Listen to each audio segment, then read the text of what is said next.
Hi guys, I'm Wendy. If you haven't met me or I haven't met you, this is me. I'm your fearless director for this year. And welcome to the last part of training. So this is primarily for rookies. If you don't know if you are a rookie, then you probably are one. That just means for us that this is your first time at our camp in Boise. Some of you are brand new to RFK, some of you are brand new to just the Boise camp and have tons of experience with other camps. This is just meant for first time volunteers at our camp, whether you're brand new or have been to another camp. So you're welcome to watch this as well if you're a veteran. There's a little bit of new information, but this is primarily a requirement for first year volunteers at the Boise camp. So welcome to training. I'm Wendy. I'll tell you a little bit about myself later. You'll meet me more at camp, but this is me. And I am in the mountains in my trailer recording this. So we'll see how this goes. So we're just going to jump into this. It should be a little under an hour, hopefully a lot under an hour. I'll try to keep it that way. And then this should be the last thing that you need to watch before we show up in a week. I can't believe it's a week. Okay, let me see if I can get my screen shared here. I've got it down here. I have 100 million windows open, and here we go. Okay, so here we go. The week at camp, the week that lasts a lifetime. Truly, it does. You'll learn this, but it's worth repeating. This stuff sticks with these kids forever. So, okay, so getting you ready for camp. Let's figure out how we do that. Lots to get ready. First of all, let's just go over the dress code a little bit. Obviously modest camp attire for men and women. We have enough problems at camp with these kids behaving well beyond their maturity level. So let's not become a part of the problem. And basically that just means like, you'll get to know me. I just kind of say it like it is. Girls, if you bend over and you can see down your shirt, pick a different shirt. No cutoff shirts, tank tops. I believe we call them tank tops in this country. And that's just because, they gap, they have all kinds of issues. So just a t-shirt like I have on today, nothing fancy. Just be aware of what's on your t-shirt, that there are no messages that can be confusing or inappropriate. Just be aware of what you're wearing. These guys just need us to be a good example. And so I think that is pretty common sense. We do ask that you bring at least one pair of closed-toe athletic shoes, running shoes, or hiking shoes. Not that I'm working on a sales pitch for Teva, but those are great style to wear. Just you need at least one closed-toe pair of comfortable shoes. Most of the campground is beautiful grassy area with blacktop walking paths, but we do go down to the lake and there's lots of gravel and dirt and it's kind of slippery and slick. If you're heading off in a hurry or you turn quickly, it's really easy to kind of fly out of those shoes. Most of the week it's fine to wear flip-flops, and even when you go to the lake. But we do take a couple of hikes and we do some things up in further in out of the grassy area. So just good idea to have a pair of shoes that are comfortable, that have closed toes. Modest swimwear. So I think everybody's definition of modest is a little different. If you have a one piece, that's terrific. If you have a two piece and you're wondering if it's modest or not, just take a big t-shirt that covers you. And that usually covers the problem. I will note while I'm on swimwear that the lake is very cold. Not a little cold, it's very cold. It is really fun. And when it's really hot up there, it's amazing. The kids love it. So rash guards, those kind of long sleeve rash guards are great if you're worried about being a little cold. You're not required to swim. Your camper might swim, and that's okay. We do have other folks down at the lake that will help you if you don't swim or you're afraid of swimming. There's kayaks, there's paddle boards. A lot of the kids just play in the sand right next to the beach. So we have an enclosed beach area that has a dock that goes around it, and the kids can swim in that dock area. And then we take paddle boards and kayaks out with a grown-up beyond the dock. So if you're afraid of swimming or don't want to swim, don't let that be a concern. I would take a suit just in case with a cover-up, only because there is an event on Thursday night that is called the Polar Bear Lunge. And kids have been working hard all week to learn how to swim or to at least go in and wade into their waist. And they love, love, love it if you can at least do that with them. So again, I think that's it on swimwear. Let me know if you have questions. And then the last item, of course, underwear and sleepwear. Please do take underwear and please do take sleepwear. Some people don't sleep in that at home, which is great, but at camp, we need to have you fully covered. So, and it does get a little chilly at night, frankly. So, okay, let's see. We've covered the dress code. Oh, you also will be issued, thought we covered the dress code. You also will be issued a denim shirt that almost works like a jacket for a lot of folks. We ask you to, you'll get that when you get to camp so that you don't forget it. We wear that in a couple of pictures, but it also works great for just kind of a light jacket. The mornings and evenings tend to be a little chilly, so usually we're in pants or, sweats the first of the day, and then usually by the afternoon we're in full sun shorts and t-shirts and it's really warm. That's normal average weather. We have seen it being quite chilly all week, so definitely even for the mornings or if it's a colder week, take a jacket. I'll go over what to pack next, but it gets chilly in the mornings and nights and is usually very hot during the day. So what to pack. So we're going to be there 5 or 6 days, depending on when you get there. So bring enough clothes for 5 or 6 days. We have some folks that wear the same outfit several days in a row. And if that's you, that's cool. Just try not to stink. We don't have laundry facilities. We do for the kids clothes for emergencies or accidents, but we don't have laundry facilities for you unless it's an extreme exception. So just be aware of that. Bring enough clothes. And again, bring kind of a variety of short sleeve, long sleeve, at least with a jacket and a raincoat. Closed toe shoes, we talked about that. Absolutely bring flip-flops for the pool or the swimming area, or if you just like cruising around camp. We talked about a jacket, sweatshirt, or rain jacket. Bring a hat or visor. We love fun hats. We love fun visors. Just make sure the message again on the hat or visor is appropriate. You need linens and a pillow or a sleeping bag. So you have bed. They're actually pretty comfortable. They're a bunk bed system. So you sleep on one level. And usually if you're with a camper, if you're a counselor, your kiddo sleeps above you. Unless you're just one of those kids at heart and you want to sleep on top, and that's okay with your camper.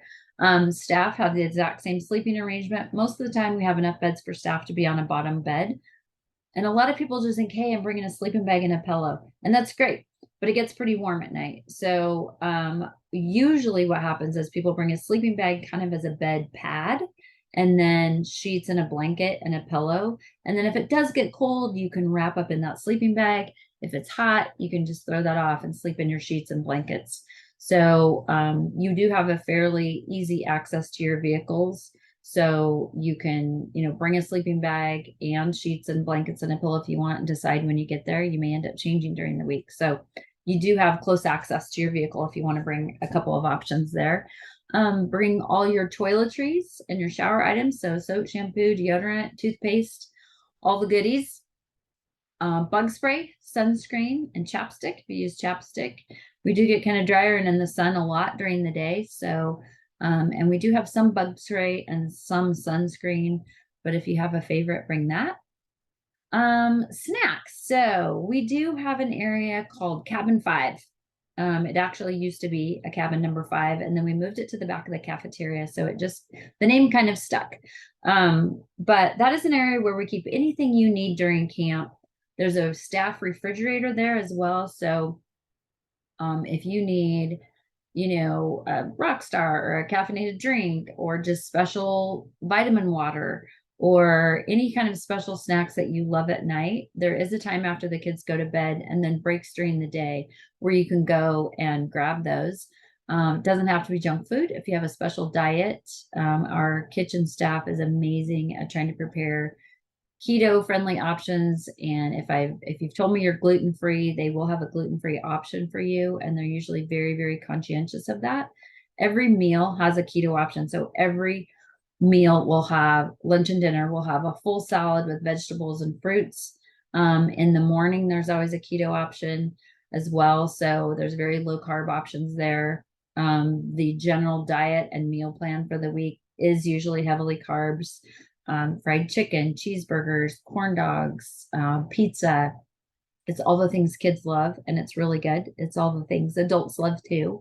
But if you're concerned about not getting enough fruits and vegetables, there will be fruits and vegetables out at every meal. But you're welcome to bring your own. So if you have a very specific diet, there is a refrigerator for you to leave that stuff, as well as a place for you to put your drinks, as well as a place for you to put your junk food. And we just keep that out of the sight of children. If you do grab those during a meal, that's okay. Not the snacks and candy, but the other healthier items that you're trying to supplement your diet, just let them know that you have a special diet and you're just eating special. So it's not a big deal. Bring your Bible. We love it. When you just can have this experience with your own personal Bible. So if you don't have one, we have one for you. But if you have one that you love, please bring it. And then optional things that you might want to bring. People over the years have brought music, various forms of music for the kids to listen to at night. And you kind of vote as a room whether you want that to happen. But you can play those on your phone at night. If you have something special that you want to bring, do bring that. We ask that to just obviously be appropriate music. And then a lot of people like fans for their rooms. Usually each room has a fan. They do get kind of, the boys' room especially. Sorry, guys. The boys' rooms get kind of musty and hot. So we open the windows, and then fans in the rooms help for that. And like I said, we do have fans in the room, but if you need one right by your bed because you get really, really hot, then feel free to bring one. Okay. What to pack? What else? You won't really need money there. In the mornings, we do have a pretty fantastic coffee shop.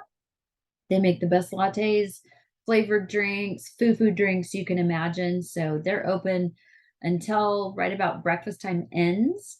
And we don't obviously let the children have those, but the grown-ups are welcome to have and order a coffee. Usually what we do is write your order in the night before so that those come out in a timely manner the next morning.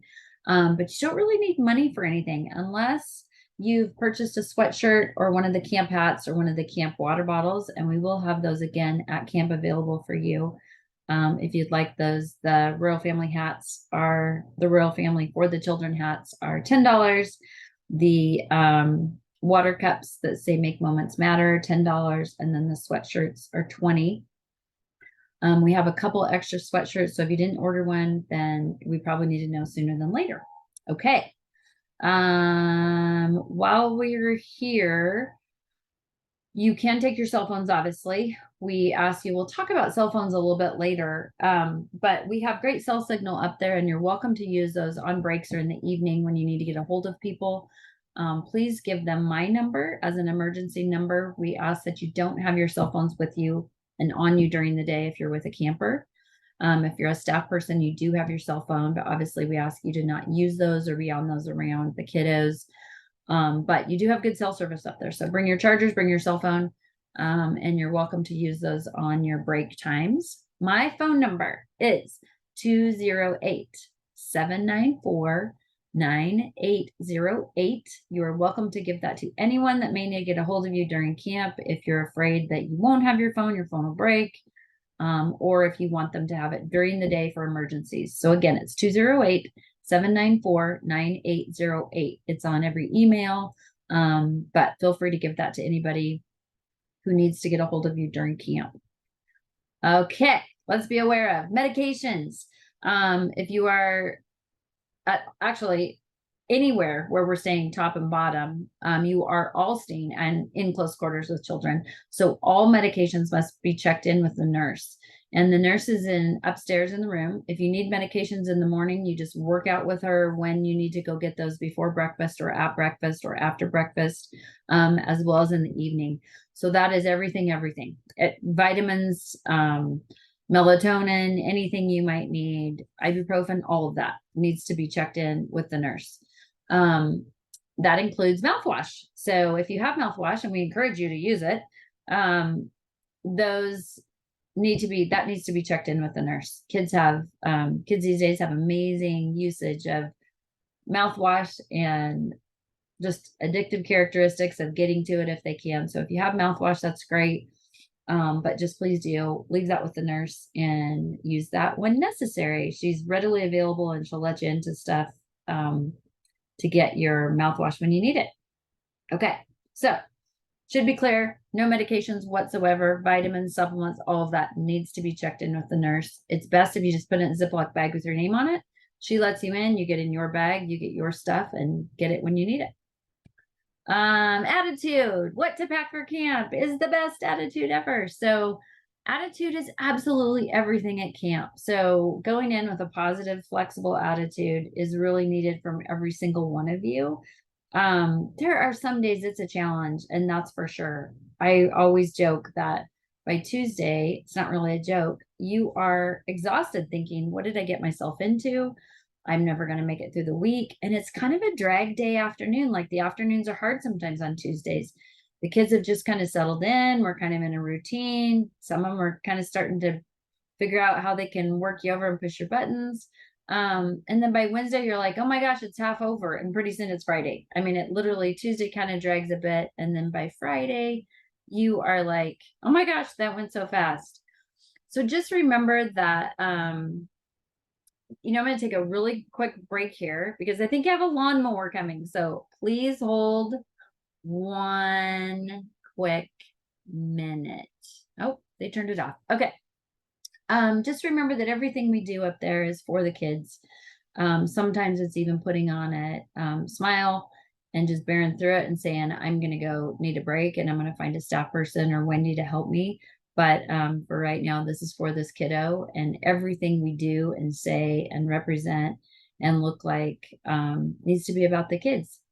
And this last item here is greeters versus bouncers. So I don't know if you guys are familiar with Bob Goff. He's a great author and just human in general. If you don't know who Bob Goff is, you're totally missing out. So you should check him out. Google him, Bob Goff, Goff. He's a fantastic character. But he has a great saying that as Christians and just as humans, right? That we need to think about ourselves as greeters at the entrance to somewhere rather than bouncers. So we're not as much concerned about who's getting in and who should be in and who should be invited as we are about being greeters and just casting a big wide net and saying, everybody's in. And I love that. Let God work out who's supposed to be here, who's not supposed to be here. We think about and get wrapped up around the axle so often about church groups that are, you're doing something that shouldn't be allowed in church. You're facing an issue that is just sinful. The judgment that we have for one another is pretty incredibly, overwhelmingly, I think, out of order sometimes. So are those conversations and those topics absolutely important to have? Of course, but not at camp. So I will happily sit down with any one of you if you think you disagree with the philosophy of our camp, my own belief, someone else at camp.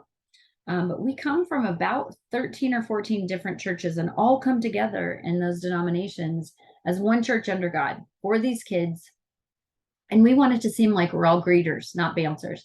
I don't want any one of us to be pointing a finger silently or otherwise, internally or otherwise, at other people that are at camp that have given up a huge part of their lives to serve with you, alongside of you, and have the heart and soul for these kids and be judged for being there.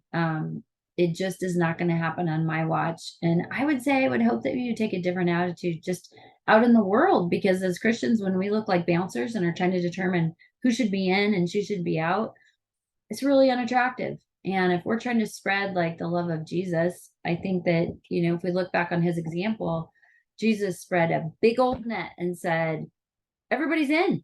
I mean, he met and ate with and greeted and walked with people that you and I probably wouldn't even today. And I think we're missing out on a really huge opportunity to just spread who Jesus is, how God wants us to love and treat each other. So, if you have the urge to judge the person next to you or question, I would just ask you to think back on this and say, hey, let's look a lot more like greeters to each other than bouncers, and be that example for these kids, at least at camp. Okay, if you're a counselor or buddy and staff, this is actually for all of you. Just be aware that counselors are in for a long, hard week. If you're a counselor and you're not aware that you're in for a long, hard week, You're in for a long, hard week. It's also the best week you're ever going to have. So it'll become your favorite week of camp. But some of you are going to just tough it up and say, I'm fine, I'm fine, I'm fine. And hesitate to ask for help or relief. So if we come by and say, how are you doing? Get a hand on your shoulder, like, how are you really doing? Can you just promise to really tell us? As staff, we're here to support you as a counselor.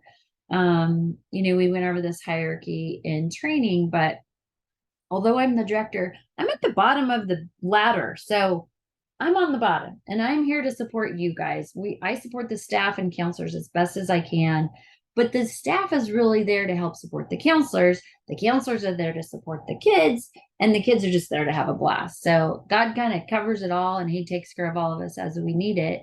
And of course, He gives us what we need to right when we need it. And you will see that is very evident at camp. But don't hesitate to ask for help, or if you need a break, it's okay. It's a tough week. You're running hard. Sometimes you're just thirsty. Sometimes you need a little break from, a particular personality, and it might even be from each other as staff people or volunteers. So please ask for help or relief if you need it. We all kind of move different speeds at camp. But don't ever feel like you're bugging anybody. If you need something, you ask the staff and especially me for help when you need it. So, and let's all just be wary and watch for signs of need in others. You see somebody really breaking down and tired and needing some help, send up a flare, raise a hand, ask them how they're doing, get them some help. Maybe they just need caffeine. Maybe they just need a potty break. So just be wary and watch out for each other at camp. I like this picture of a typical Thursday counselor position. By Thursday night, that's kind of how you feel. But you're also like just packed with love and so many happy memories by then. Okay. And the support staff, if you're not a counselor, your roles are to lift up others in prayer throughout camp. And I know we kind of skip through this sometimes, but prayer is what gets us to camp, through camp, and home from camp. So prayer during the week when you have a little bit more time than those buddies and counselors do is critical. It's critical. And I need all the prayer I can get. So if you don't know who to pray for me. Okay. We already talked about that. Watch for signs of fatigue in others, and just staff help whenever and wherever you can. Somebody says, hey, I'm missing one sock, or my pants are on backwards. I need a break. That's your cue. Step in, help them out. Okay. Counselors or buddies, and I should review this. Counselors are the person assigned to a camper. We call them buddies or bigs at our camp. A lot of times buddies, because they have usually 2 or 3 counselors in their real life. And so we're called buddies at camp, and that's what you are. You're their buddy. So here's your job. Stay with your camper. And there's an asterisk by with, because sometimes you're not right next to your camper, but keep them in your sight. We like to talk about this as keep them in the fence, not on a leash. We all know that when you try to keep a dog on a leash, he just pulls against the leash, and you usually, until he's well trained, pulls against that and just wants out. And kids do the same thing. When you require them to sit right next to you and to sit still and to stay right next to me and don't run off, you're just sometimes putting a leash on a somewhat wild creature that they need that running around in circles. They need to be away from you for a little bit. They're self-regulating some energy that they're trying to burn out. So it's okay. They run ahead of you 25, 30, 50 yards. It's okay. Just keep an eye on them. One of the things that I think is always an interesting thing that we tell our children as moms, or at least I did, you hear moms say all the time, stay where I can see you. Well, they don't know where you can see them. So say instead, stay where you can see me. Just stay within range where you can see me. And that might be across a field sometimes until they wait for you to catch up with them. And that's okay. So you're just being with them, keeping them in the fence. They don't necessarily have to be on a leash. Number 2, don't lose your camper. If at all possible, keep them within your sight. If you need to step it up a little bit because they're went around a corner, just try not to lose your camper. Number 3, feed your camper. Actually, we feed your camper, but make sure you show up for meals. Number 4, play with your camper. Number 5, never be alone with your camper. And we'll go through that rule here shortly. And then number 6, don't lose your camper, which, as you know, is also number 2. So really the most important rules are stay with your camper, don't lose your camper, feed your camper, play with your camper, Never be alone with your camper, but really just don't lose your camper. And if you do, send up a flyer, and then we ring bells and we call whistles and we find them. So if you do lose your camper, just let somebody know so we can find them. Okay, here's some of our camp policies and a little bit of rule review for you guys who haven't ever been to camp before. A couple of these are going to be new, and we just want to make you aware of why. So our camp rules, too deep and why. For now, we're going to skip that one because we're going to go into it a little bit deeper here after these. So essentially, we never want you to be alone with a camper. We never want two campers to be alone. And that is for your safety and for theirs. And we'll go over that here in a minute. So no sitting on each other's beds. The reason for that is that you have boundaries. We want you to have boundaries, and they have boundaries, and we want them to know that we respect their boundaries. That is also to ensure that every camper has their own bed and they feel safe in their own bed, and that no one gets in their bed during camp. Lots and lots of awful things happen to these campers in their bedrooms, in their beds, and we just want them to know that at camp they're totally safe. So no sitting on laps. This seems kind of obvious, but the kids will pop down next to you, and sometimes they want to sit right on your lap. You don't need to make a big deal about it and say, don't sit on my lap, but you can just kind of scoot them over next to you, and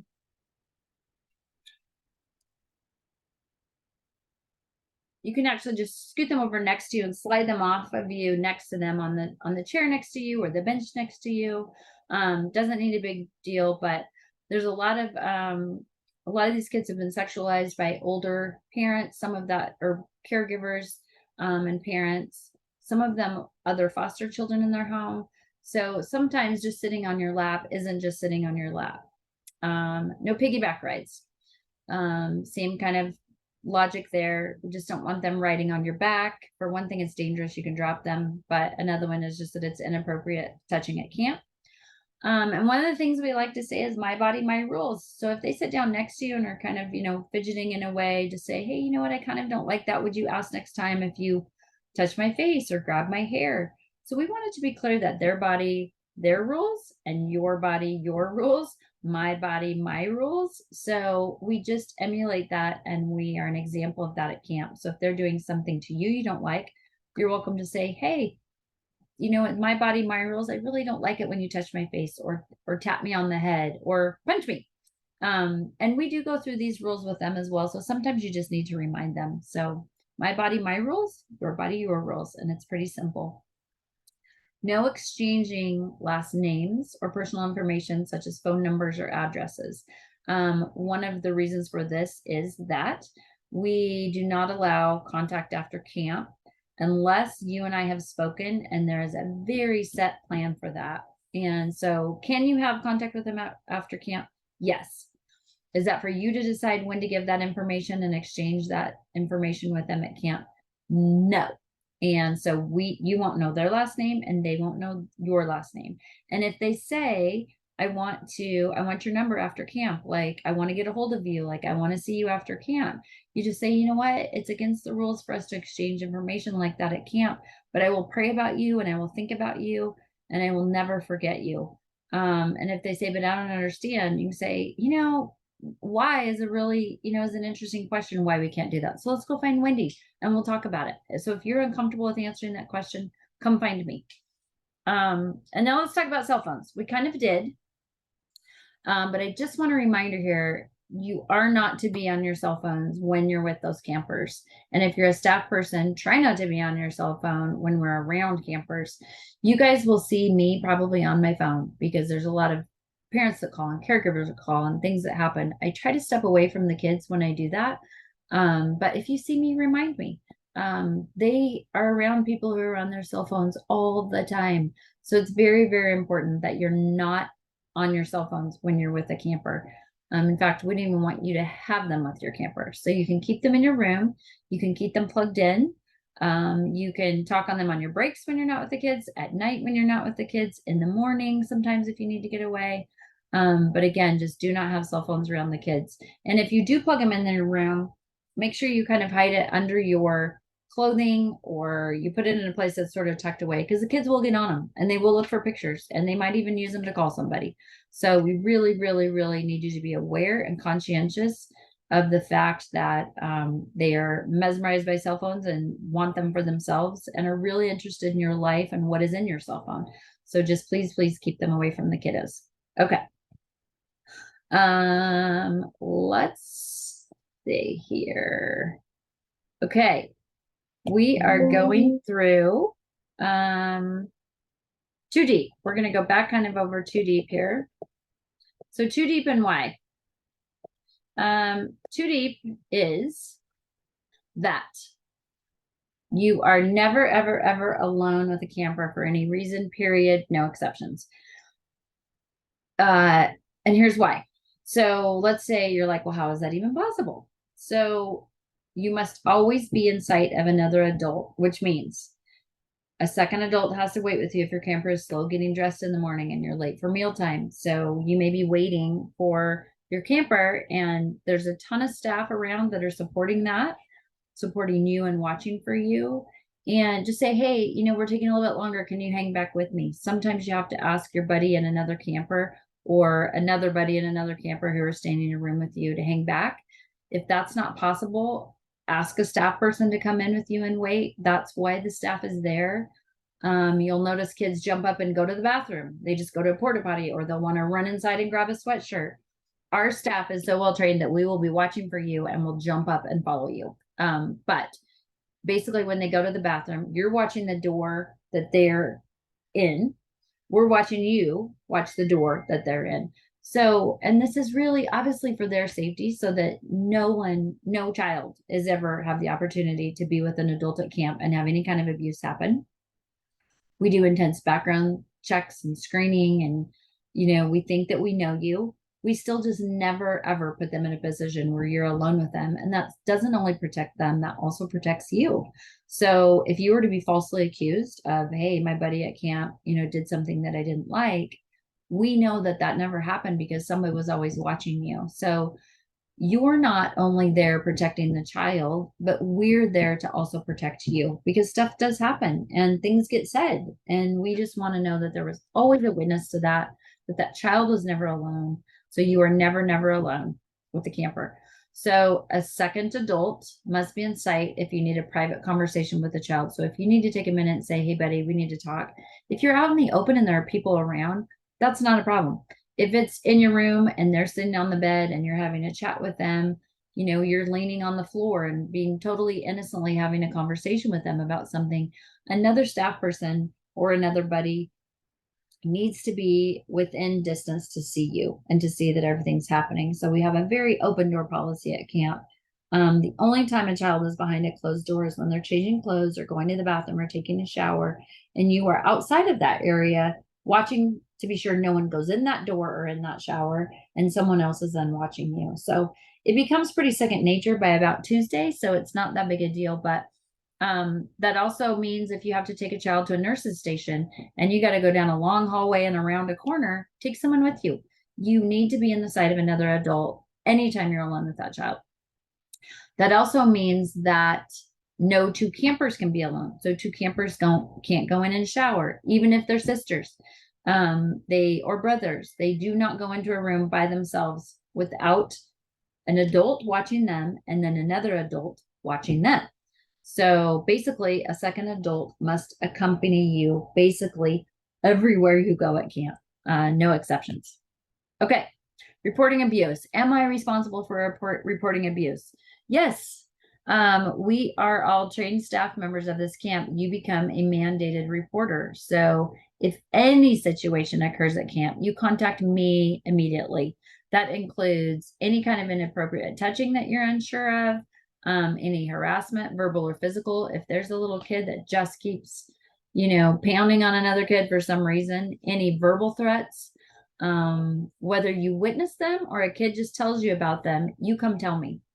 That also includes anything that a child may say to you, like, hey, my dad, you know, or my stepmom or another kid in my home, you know, does anything, like they report anything that is inappropriate to you in your mind.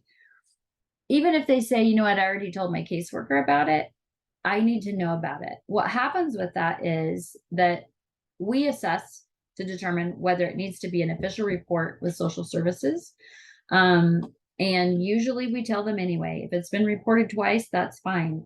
Sometimes that might be the one person they feel safe in your care, and you might be the first person they've told. So just don't assume that it's not a big deal. Don't assume that somebody knows about it already. Don't assume that it's not for you to tell. I don't assume that it's not for me to tell. We take it to those sources, and sometimes that might be the third or fourth time that they've had it reported, and it's the one thing that makes that child safe. So don't ever assume it's not a big deal. If you see anything on the kid that looks like, weird bruising, a lot of them come to camp, they're 7 to 11-year-olds, they have a lot of bruises. But if you see anything that looks unusual, inconsistent, a burn, a rash, and serious bruise, patterns on their back. If you notice them in the shower that they have, marks on their back that look like burns or hitting or repetitive, kind of abuse, please, please, please, please tell us. And it's not even a please, you're required by the state, and you're required by the camp to report it. So it can often be a very private conversation. If you're afraid to ask them about it, it's okay. You can come talk to me about it, and I know how to ask those questions of a child. So just don't skip over it and assume that somebody has reported that or that somebody has told someone. They might be telling you for the first time. Okay. These are our Royal Family Kids Camp religious policies and rules.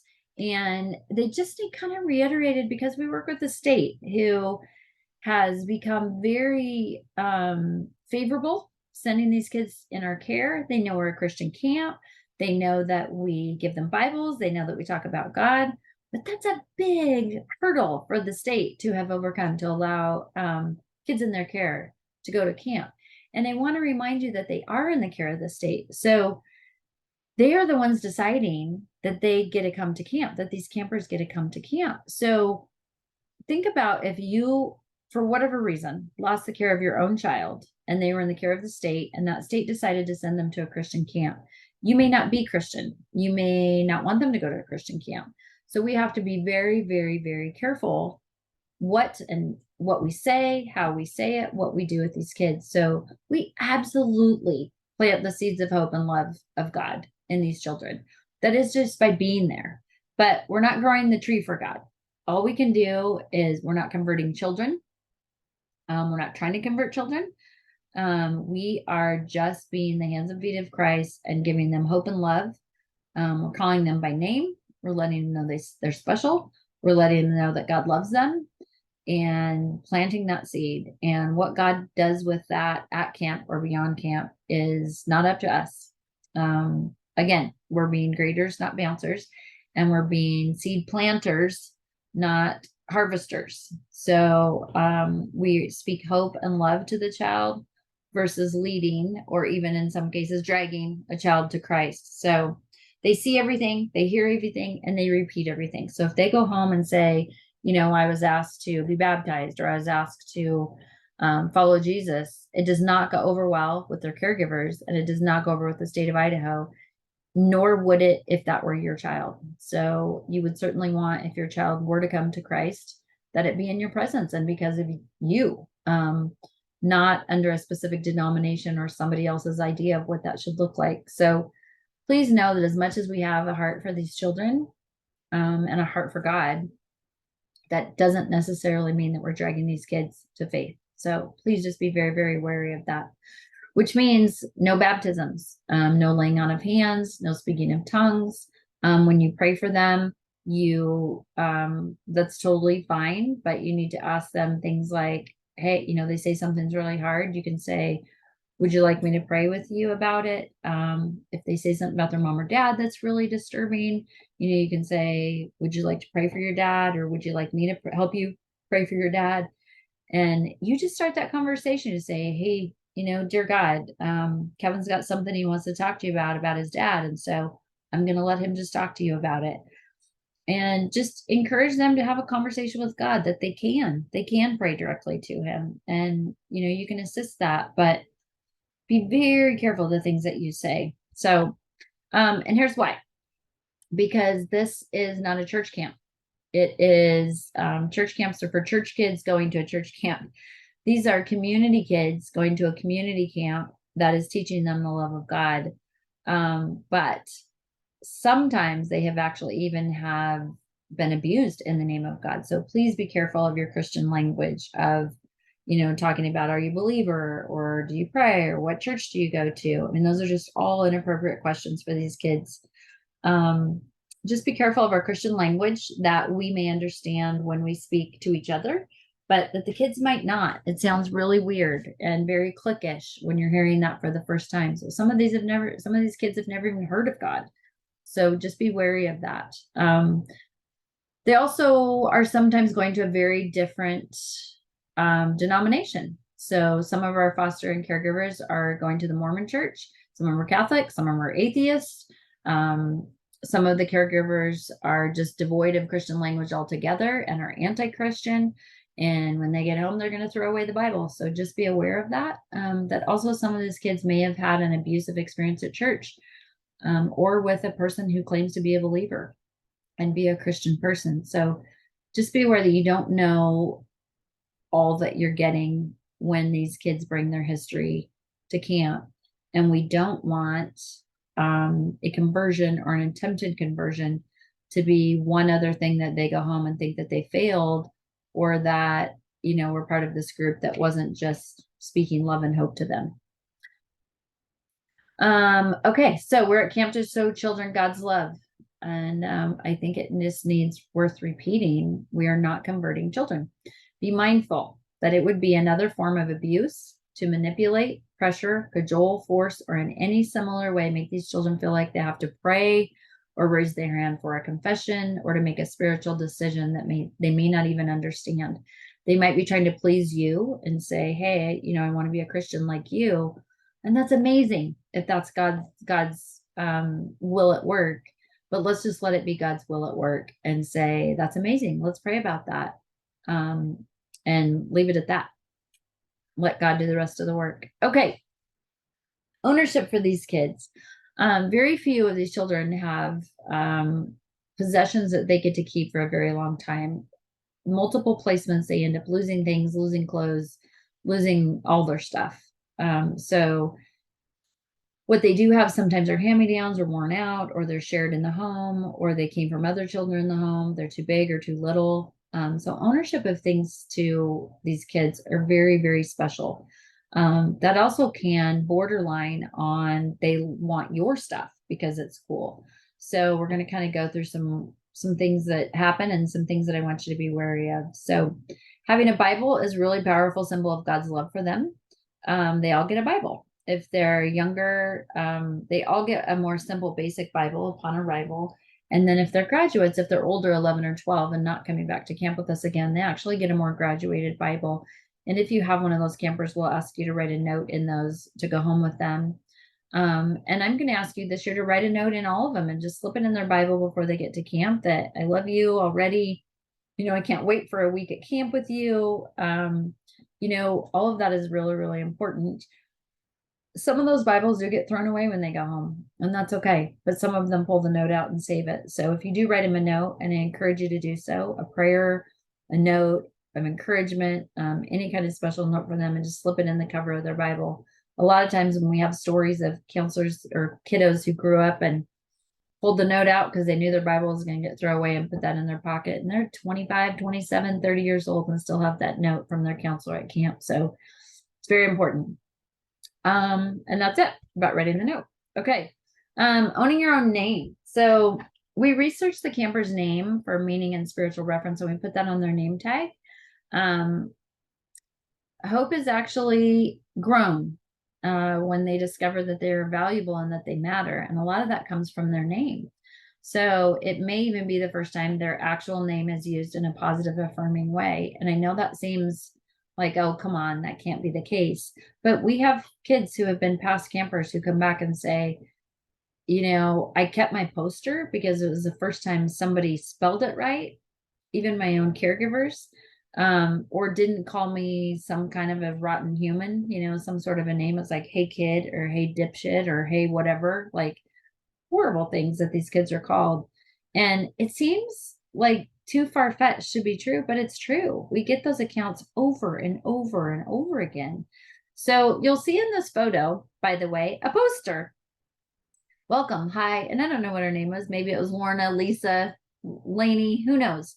But you, as a counselor, are going to make a poster for your camper. So this is a really simple one, but look how simple it is. One of our campers is actually in their 30s who went to Royal Family Kids Camp, and he actually came back to be a volunteer. Still has a poster that he folds up and travels with it, and it's no bigger than this piece of paper. So it doesn't have to be a giant poster board. Some of the posters are cut in half, like a regular poster board cut in half. This little guy's poster was this big, and his name was Eric. And it was very simple. I think he had a couple of football stickers and some sports stickers on it, and his name just written on the poster.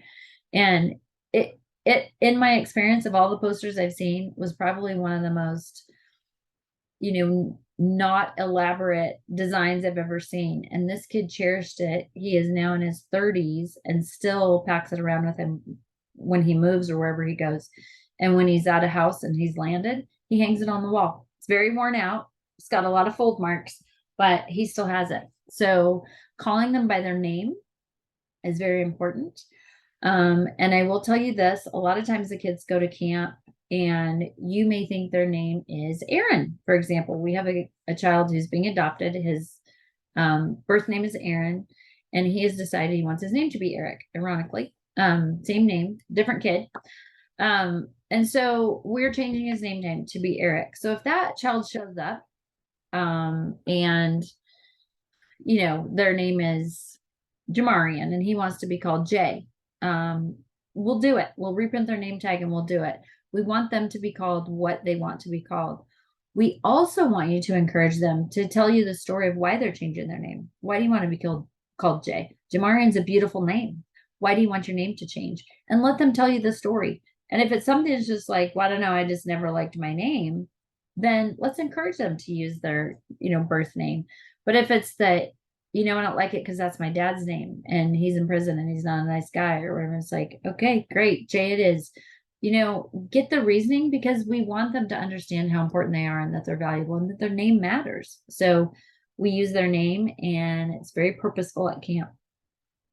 Okay, owning a new t-shirt. This seems like a no-brainer and that's not that big a deal, but they get 2 brand new shirts at camp, one on Monday when they come up so we can identify them as part of the group. They're actually going to get that shirt this year. It's white, and because we have a tie-dye station, we're going to give that to them on the day we're doing tie-dye. So they will have a new shirt that identifies them with our group with a tie-dye shirt this year.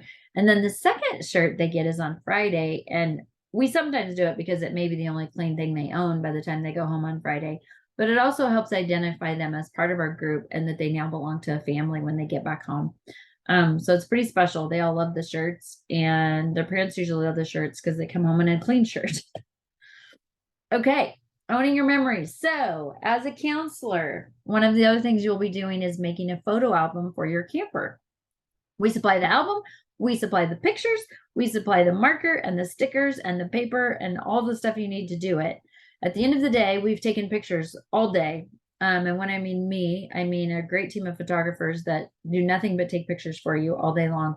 They print them as fast as possible, and then they distribute them at night and sort them. And you go in after the kids are bed and sort through them, and you put them in books and you make them a photo book. If you're worried about that or panicking about that at this moment, don't. There are many, many talented photo book makers there, most of them female, some of them male, and they can help you put together this book. So I know you have it in you. Some of you just simply slide the pictures into the sleeves and write their name on it and write them a little handwritten note about what a great time you've had at camp. And that is plenty. Some of these people go over the top and put stickers and cut shapes and cut frames. And I'm going to tell you, that kid looks at their book and they love you so much at the end of the week. They don't care if it has stickers or frames or whatever. They just love the photos. So they're photos of them doing amazing things, catching fish, doing the zip line. And there's a lot of photos with you together as their buddy, and they cherish them forever. They have a picture of our whole staff. They get a picture of some special events that happened during the week, but most of them are of them and of you two together. So And we know through research and history and surveys that the photo album is what they hang on to longer than absolutely anything else they get at camp. So it's a pretty special thing. Okay, what happens at camp? I think you guys have a pretty good idea, but let's go through this. Quickly on the days, you don't have to remember this. We give you what you need to know that day or the night before. We know that you can only keep so much stuff in your brain, so we try to give it to you when you need it. Here's the first thing you need to know, and then from there, we'll tell you day by day. Sunday. So we need you to arrive at camp no later than 3 p.m. on Sunday, June 18th. You are welcome to arrive Saturday the 17th, anytime after about 1 p.m., 1 p.m. or later. Saturday, we set up the camp, we roam around, we unpack our stuff, we settle, we help set up the activity centers. It's a pretty chill wandering around day. If you're there on Saturday, well, we will feed you Saturday night. Sometimes we barbecue, sometimes we go into town, but we will feed you Saturday night. But if you come early, which is on Saturday, you need to feed yourself anytime before dinner on Saturday. And then we have a place for you to stay. You can stay in your cabin. Wherever you're sleeping for the week is where you can set up your bed and sleep that night. And then Sunday morning, so Sunday breakfast and Sunday lunch, you're on your own again for meals. We do not provide those for you if you come up early. We will provide Saturday dinner for you, but we do not provide Sunday breakfast or Sunday lunch. Our first meal together that starts when we cover you for the week is Sunday dinner. And that is everyone has to be there no later than 3 p.m. on Sunday, the 18th. Then we have our first meal together that night and we feed you well all week. So we need you to arrive as physically, emotionally, and spiritually ready as possible whenever you do arrive at camp. And that's hard to do. So we give you some time. So when you get there, you decorate the cabins for the campers as a group or individually. You can work on your poster if you haven't made it yet. There's a lot of people up there that can help you make your poster. So you work on your poster that night, you tour the camp, you just get settled that Saturday night. And Sunday we do prayer circles and prayer walks and tours. So that's all part of just getting settled and getting yourself to camp and getting prepared. And then I spoke about our first meal as a group is dinner on Sunday. Sometimes we do bonding activities or have a campfire Sunday night, depending on the weather and what's going on. And then we just get you ready. So you get to unpack your room, get yourself settled, take a shower, you get to kind of feel for the camp, tour the camp, and just get to know one another. So if you come early, that's awesome. We'll put you to work. If you don't, we'll see you Sunday at 3 p.m. If you need a ride or you need a carpool, let me know. Several people have offered and have room, so let me know if you need a ride. Okay, Monday. First of all, let's go back to Sunday. Where are you going? You're going to Quaker Hill Camp in McCall. It's about a 2.5-hour drive from Boise. If you need directions or need an address, let me know. Quaker Hill Camp in McCall. And the reason why we don't share that wildly, and please do not share it on Facebook, is because we don't tell the caregivers where we're taking their children, because we don't want the parents knowing where we're taking their children, because some of them sometimes show up and cause problems. So it's not a secret, but it is kind of on the down low where we're going. So we just tell them we're taking them to a camp within 3 hours of Boise, and they're all okay with that. Okay, Monday. So this is a picture of what it looks like when we're all out there with their posters waiting for the kiddos to get on a bus, get off the bus. So they load a bus in Boise about 9 a.m. We have a short worship service and a meeting Monday morning while we're waiting for them. And then we all take our posters out. They get on a charter bus with bathrooms and a movie and all kinds of snacks, and they make that trek up the canyon to camp. So just before they arrive, we get notified and we all go out and wait for them outside of camp. And you'll note here, we make it a big deal and we go crazy, and it's camp, go camp crazy. So we want you to be excited as they're driving in. And then we'll remind you when you're up there, but we have everybody sit on the lawn and be very calm, because if a little tiny kiddo who's 7 comes off a bus and all he can see is 50 absolute crazy screaming weirdos waving paper at them, it's really, really, really overwhelming. So we have you sit on the lawn or hang back, don't be so crazy. And then when your camper gets off the bus, you jump up with the sign. And here's why, because when you jump up of a crowd of sitting people, a child's eyes automatically go to you and they make the connection. And it may only seem like it's about 10 seconds between when they get off the bus and when they make the connection. But to a kid getting off a bus that they don't know where they're going to with all of their belongings and not sure if they're coming home, that 10 seconds is a really long time before they find a grown up who is their person. So that's just kind of how we do it at our camp. Okay. And then we'll kind of go through what happens Monday. You take them to the room and unpack. We go through their stuff, and then we feed them lunch, and then we jump into activities that afternoon. And we'll just kind of give you what you need to know every day on what the specifics of that look like. But the Monday, the real welcome happens just before lunch on Monday morning. So you're actually without kids anytime you come up there between Saturday afternoon and Sunday until about Monday, usually about 11:30. Okay, the camp schedule. I'm going to go through this briefly only because you're not going to remember it, but I want you to get an overview. So know this, the schedule is subject to change at your director's discretion. It often does. We kind of joke about we plan and chart and graph, and then once we get there, it's sort of controlled chaos sometimes. We mostly make a schedule so we know how far off the schedule we veered. On organized days, I can be as organized as the next guy, but we also need to be pretty flexible. Sometimes things happen up there and we need to change the schedule. So that's just how it goes. If you are a person who has to stick to the schedule, get ready for camp because there are some variations and sometimes it's only 10 or 15 minutes. But for people who are very detailed and don't like changes to those details, it's going to happen all week long. So just bear with us. We bring to camp a balance of restful times and big muscle activity times because that's what kiddos need. So just be ready for that. When you need a break, take a break. We try to make the schedule consistent throughout the week so that every day things happen at the same times. Meals happen at the same times. Activities happen at the same time. The variation happens at the same time. Is there a variation in the night activity? So we like to give the campers a routine they can count on and trust because there's a lot of those campers that don't like to vary from the schedule either. But we also are flexible with knowing that, well, it's important to stay on time, get places on time, join the group in the activity and not go do your own thing. It's more important to go at the pace of the child. So sometimes that kiddo just every single time needs 2 minutes longer to tie their shoes, or they want to be at the very front of the group, or they want to be at the very back of the group. So we need you as a counselor to take that in effect. Yes, it's lunchtime.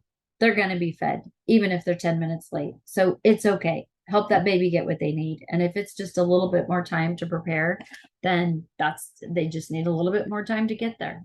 That's okay. Okay. When is it okay to miss stuff? Well, on exception. So we like to think of the schedule as a boundary. We know, and it's just a boundary so that we know when you veered too far out of bounds. If you are the guy that says, hey, I don't like to go chapel either, let's go for a hike, not okay. If you're the kid that says, hey, I don't like to go to chapel either, so let's sit outside and watch through the door or maybe go to the back of the room and stack some Legos together, that's okay. That's why the Legos are there. But it is not okay to say, hey, this kiddo doesn't want to go to lake time. Boys go to lake time, all the boys go to lake time, unless they're sick.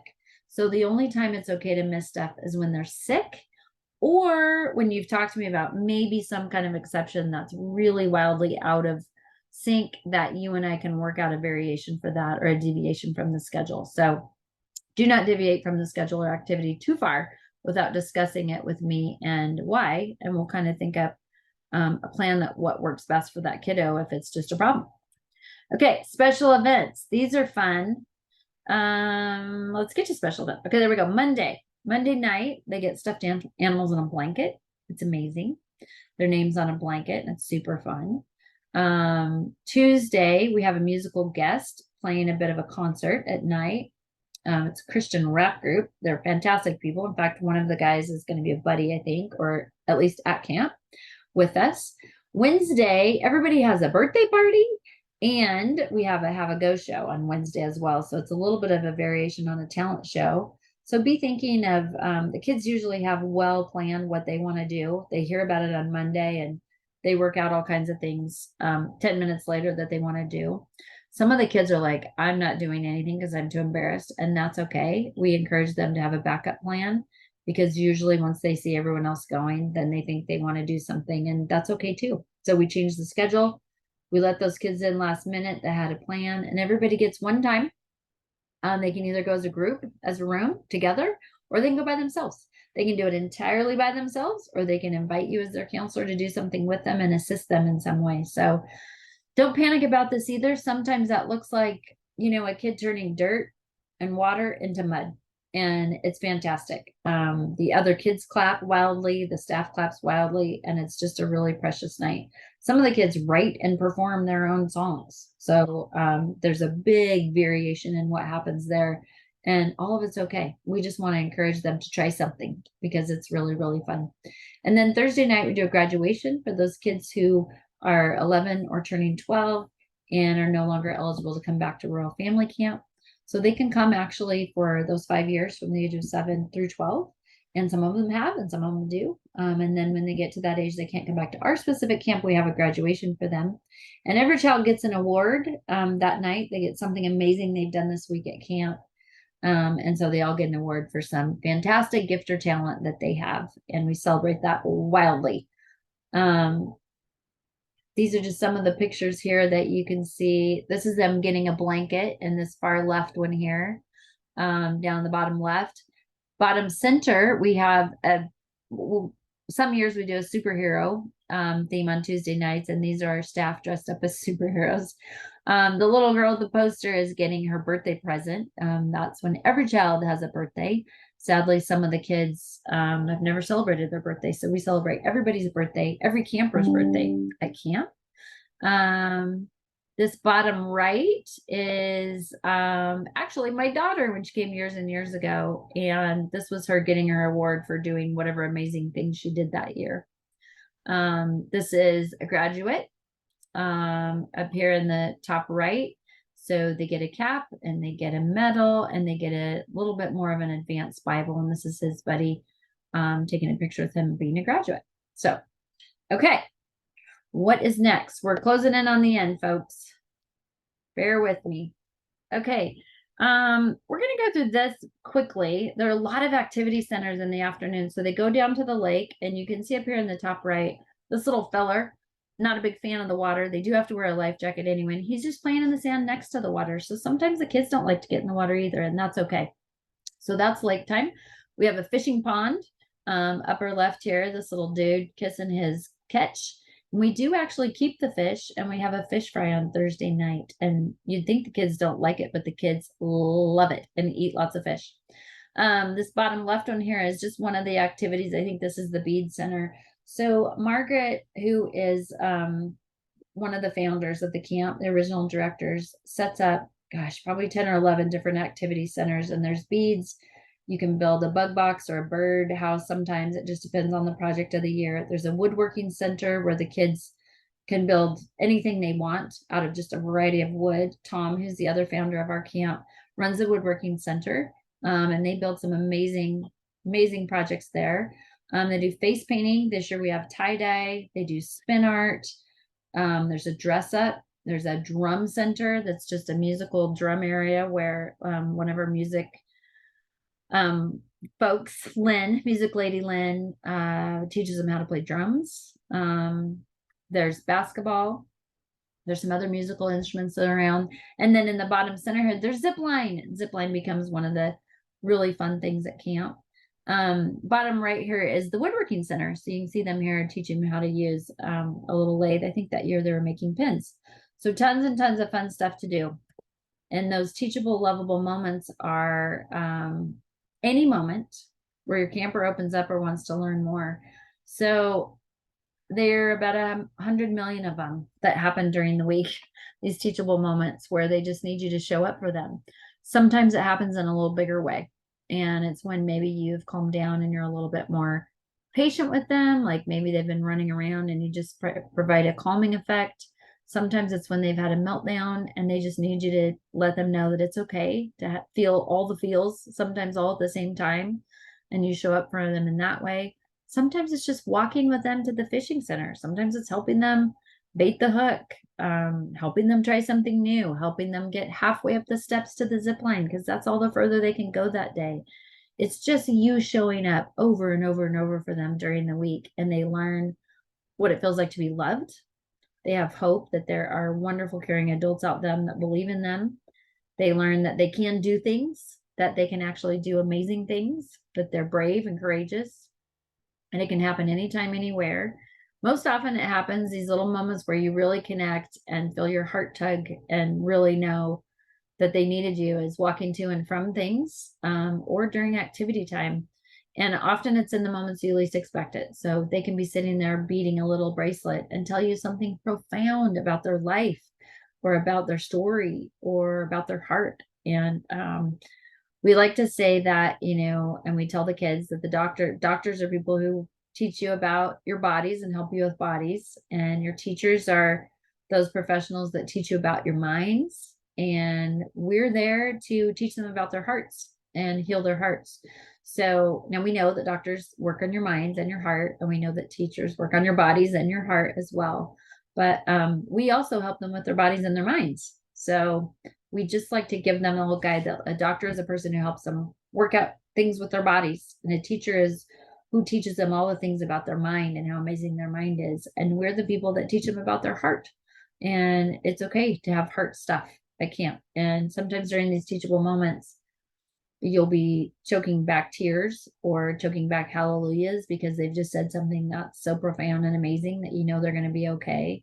Sometimes it's knowing that you made a connection, and sometimes it's not knowing you made a connection, and they'll surprise you with things that they say to you. And I'll give you this example. I talked about it in training, but if you go back to the story, this little guy in the upper right corner here with the bucket hat on and his graduate, that was Thursday night. They had one of the most difficult weeks I've ever seen. And this buddy thought he was not making any progress with this kiddo. He had a really hard time being in chapel. We didn't think he was learning the songs. We didn't think he was really getting the lesson. And to make a long story short, this little camper had an absolute meltdown Thursday night. He had just had too much. I mean, it's a very stimulating environment. He was overwhelmed by the noises and the people and the stuff. And he had some serious developmental delays, and it was just a lot for him. And he had a meltdown and punched his buddy in the face and broke his glasses. And the buddy at that point had kind of had a lot too. He was tired. He was tapped. Long story short, about an hour later, they got back together and we asked this little camper what he needed. We had kind of separated him for a minute. We had a, strategic kind of incident response team step in and kind of help this little camper get a grip, get what he needed, get some water, let it out, throw a fit. And we said, what do you need? And he said, I just want my buddy. And so after thinking that the last person in the world that he would want was himself, this buddy was the only person this kiddo needed. And they had the best night. And then the next day, that kid jumped up on stage and he knew every song and he knew every Bible lesson and he sang them and he did all the motions. And we had no idea how he did because he hadn't been there all week. So it was just the coolest thing to ever see. But this poor counselor thought, I'm not getting through this kid. Like, I'm not making a difference. So sometimes you don't know when you're making a difference. And those are the coolest moments, actually. Okay, so we are going to take, I am going to take just a really quick break here, mostly because I have to plug in my computer. My battery's dying. So I will be back briefly. You take a little minute and we will pause and I'll be right back. Okay, I hope you had a great break. I'm back. We're almost done. We are going to get right back in here. Okay, going home from camp. When they get home on Friday. I love all these pictures of all the things they've done all week. They're just really cute. Okay, so really briefly, when you arrive back in Boise, so we leave McCall about the kids get on the bus and they leave about right after lunch. So we have lunch out on the lawn. We give them their photo albums. We sign some gear. Sometimes it's a hat, sometimes it's a backpack, depends on the year.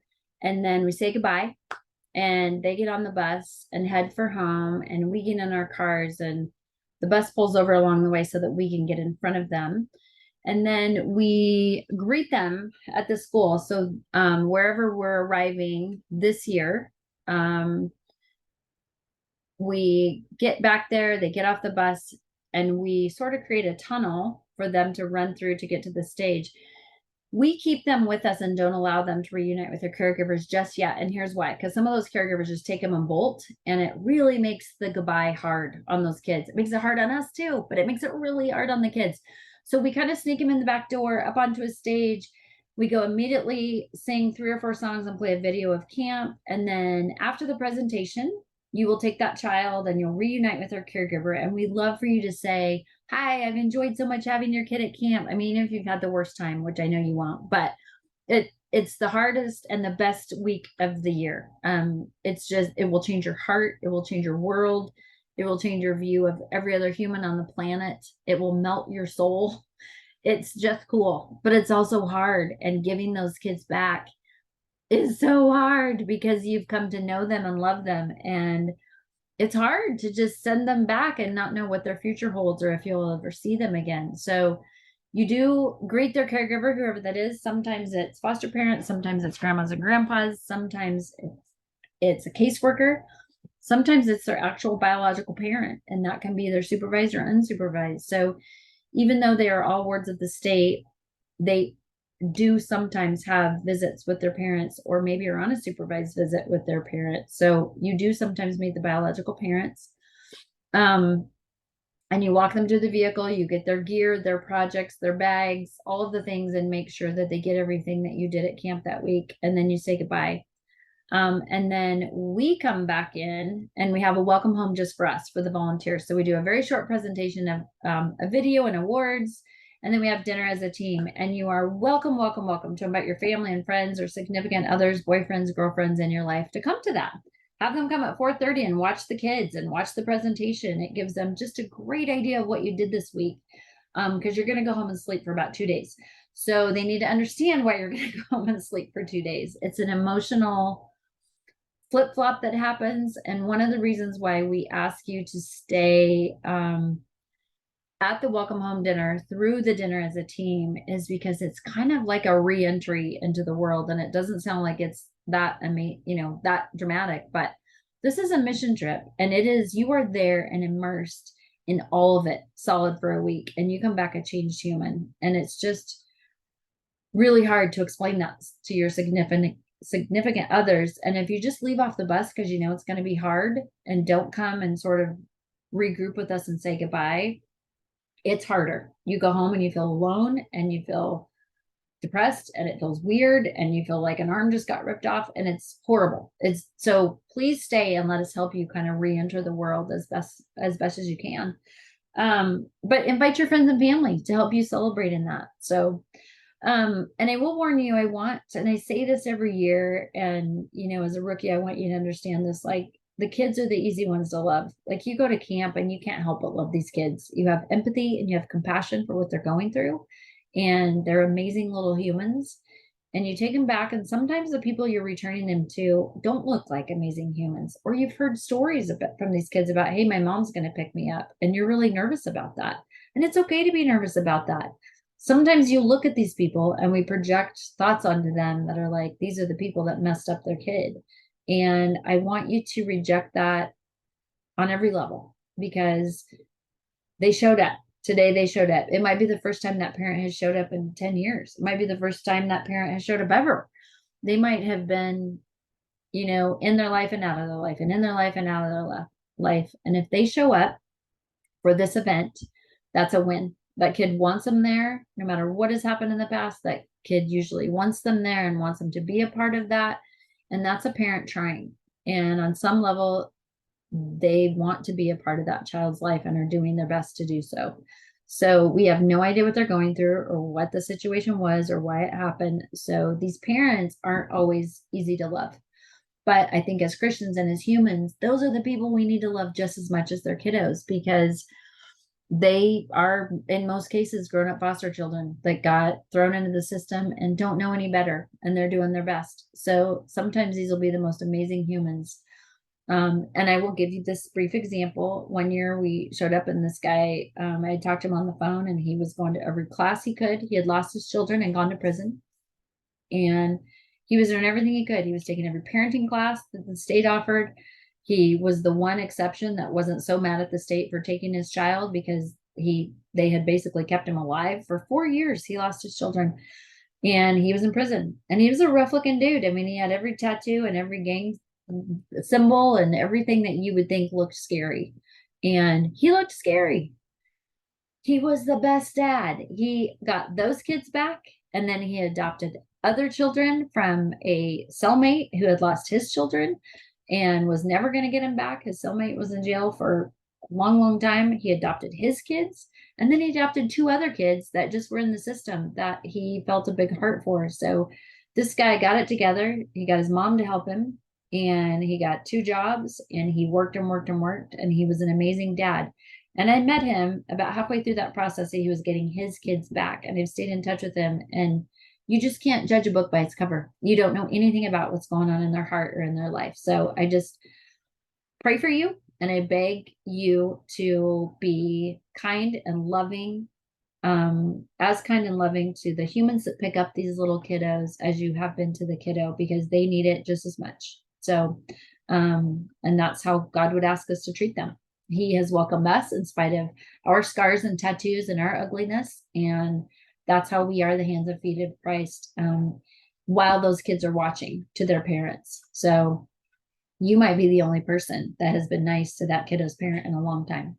So sorry, I get kind of choked up when I talk about it, but just remember those little kiddos are watching you, and for you to love their parents and treat them with respect and kindness and in a welcoming attitude does so much for these kids in moving along through the stages of forgiveness and hope than I can possibly tell you. So, okay, on that, a few reminders. So the welcome home dinner, told you this, your parents, your kids, your significant others are welcome to come. It's not at a church this year. It's at Coal Valley Christian High School. Have them be there at 4:30 if they want to watch the video and stay for the camper send off, and then have a meal with our team. This is where it is. Have them be there at 4:30. And call me with any questions. You have my number, you have my email. Make sure that you're watching the other training videos. We'll have a little bit of training on Sunday night that kind of reminds you of some of this stuff.